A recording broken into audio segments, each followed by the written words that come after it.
तो दोस्तों, समय, गति और दूरी, ये तीन शब्द है ना, एसएससी से लेकर बैंकिंग तक हर कॉम्पिटिटिव एग्जाम में दिखते हैं और अक्सर हमें कंफ्यूज भी करते हैं।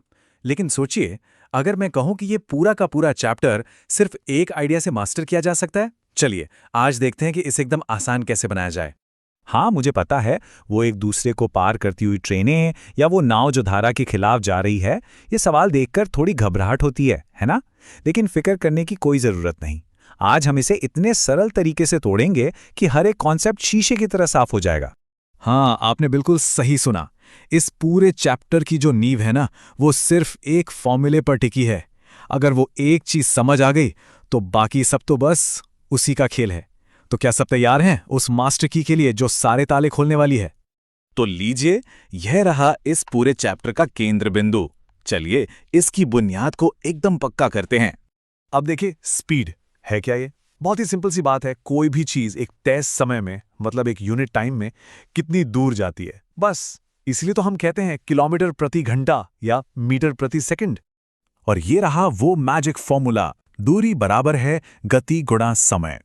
इसको बस अपने दिमाग में एकदम फिट कर लीजिए, क्योंकि ये छोटी सी इक्वेशन ही हमारी वो चाबी है जिससे आगे का हर ताला खुलने वाला है। और सबसे मजेदार बात पता है क्या है? आपको तीन तीन फॉर्मूले रटने ही नहीं हैं। इसी एक को बस थोड़ा सा घुमाना है। देखिए, अगर स्पीड निकालनी है तो दूरी को समय से डिवाइड कर दो, और अगर समय निकालना है तो दूरी को स्पीड से, मतलब एक याद किया तो तीनों अपने आप जेब में। ठीक है, तो अब हमारे पास फॉर्मूला तो आ गया, लेकिन इसे असल एग्जाम में यूज करने के लिए हमें दो और सुपर पावर्स चाहिए। पहला, यूनिट्स को बदलना, और दूसरा, रिलेटिव स्पीड को समझना। चलिए इन पर भी महारत हासिल कर लेते हैं। ये बहुत ही जरूरी है। एग्जाम्स में ना अक्सर आपको स्पीड देंगे किलोमीटर प्रति घंटे में और जवाब मांगेंगे मीटर प्रति सेकंड में। ट्रिक एकदम आसान है। किलोमीटर पर आवर से एमपीएस में जाना है तो बस 5/18 से मल्टीप्लाई कर दो, और इसका उल्टा करना हो तो 18/5 से। बस इतना ही है ये। और एग्जाम में वो कीमती सेकंड्स बचाने के लिए ये शॉर्टकट टेबल तो मतलब सोने पर सुहागा है। देखिए, 18 किलोमीटर पर आवर का मतलब हमेशा 5 मीटर पर सेकंड होता है, 36 का 10 और 72 का 20। ये कुछ कॉमन वाले हैं, इनको याद रख लिया तो कैलकुलेशन एकदम रॉकेट की स्पीड से होगी। लेकिन तब क्या करें जब मामला थोड़ा और कॉम्प्लिकेटेड हो जाए, मतलब एक की जगह दो चीजें एक साथ मूव कर रही हों। सोचिए, दो ट्रेनें एक दूसरे की तरफ आ रही हैं। यहीं पर काम आता है हमारा अगला हीरो, रिलेटिव स्पीड का कॉन्सेप्ट। और इसका नियम भी बहुत ही सिंपल है। अगर दोनों चीजें एक दूसरे की तरफ आ रही हैं, मतलब ऑपोजिट डायरेक्शन में, तो उनकी स्पीड को जोड़ दो, ऐड कर दो। और अगर दोनों एक ही दिशा में जा रही हैं, तो बस तेज वाली में से धीमी वाली की स्पीड को घटा दो, यानी माइनस कर दो। चलिए जी, अब आते हैं एग्जाम्स के सबसे फेवरेट, सबसे क्लासिक सवालों पर। ट्रेन वाले सवाल ये देखने में बड़े मुश्किल लगते हैं, पर आप खुद देखेंगे कि हमारा वही एक फॉर्मूला इन्हें भी कितना आसान बना देता है। पहला केस लेते हैं। एक ट्रेन किसी खंभे या आदमी को पार कर रही है। अब जरा सोचिए, ट्रेन को पूरी तरह पार करने के लिए कितनी दूरी तय करनी पड़ेगी? अरे, अपनी खुद की लंबाई जितनी। तो यहां पर जो दूरी है वो असल में ट्रेन की लंबाई है। बस फॉर्मूला लगाइए, time is equals to length upon speed. अब दूसरा केस। इस बार ट्रेन एक प्लेटफॉर्म या पुल को पार कर रही है। अब क्या होगा?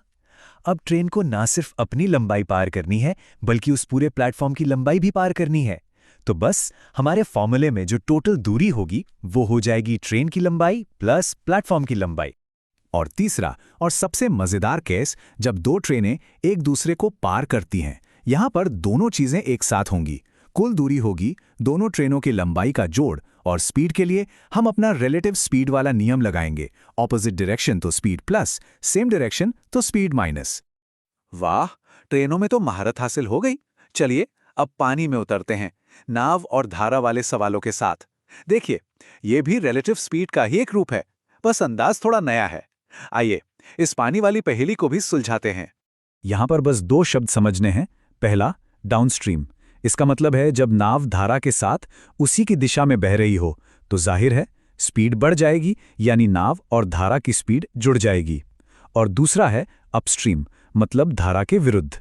यहां नाव को ज्यादा मेहनत करनी पड़ेगी, तो नाव की स्पीड में से धारा की स्पीड माइनस हो जाएगी। और कभी-कभी सवाल उल्टा भी आता है, मतलब आपको डाउनस्ट्रीम और अपस्ट्रीम स्पीड दी होती है, तो आप इन दो छोटे से फॉर्मूलों से शांत पानी में नाव की असली स्पीड और धारा की स्पीड दोनों बड़ी आसानी से निकाल सकते हैं। ये बहुत काम आते हैं, इन्हें नोट कर लीजिए। तो लीजिए, हम आ गए हैं अपने आखिरी लेकिन बहुत ही जरूरी कॉन्सेप्ट पर, औसत गति यानी एवरेज स्पीड। इसके ठीक बाद हम एक तूफानी रिवीजन करेंगे ताकि सब कुछ आपके दिमाग में एकदम छप जाए। एवरेज स्पीड में एक छोटा सा कैच है, यहां ध्यान देना बहुत जरूरी है। अगर तय की गई दूरी बराबर है, मान लीजिए ऑफिस जाना और वापस घर आना, तो एक शॉर्टकट फॉर्मूला है 2xy/x+y। लेकिन अगर दूरियां अलग अलग हैं तो कोई शॉर्टकट नहीं, अपने बेसिक्स पर टिके रहें। एवरेज स्पीड होती है टोटल डिस्टेंस बटे टोटल टाइम। चलिए अब फाइनल रिवीजन एकदम तेजी से। सबसे पहले क्या था हमारा मास्टर फॉर्मूला, स्पीड बराबर है डिस्टेंस बटे टाइम। यही हर सवाल की असली चाबी है। दूसरा पॉइंट, यूनिट बदलना। किलोमीटर प्रति घंटे से मीटर प्रति सेकंड में जाना है तो 5/18 का गोल्डन रूल कभी नहीं भूलना। तीसरा, रिलेटिव स्पीड। विपरीत दिशा में स्पीड को जोड़ना है और समान दिशा में घटाना है। और हाँ, यही कॉन्सेप्ट ट्रेन वाले सवालों में और नाव वाले डाउनस्ट्रीम अपस्ट्रीम में भी काम आता है। सब कुछ एक दूसरे से जुड़ा हुआ है।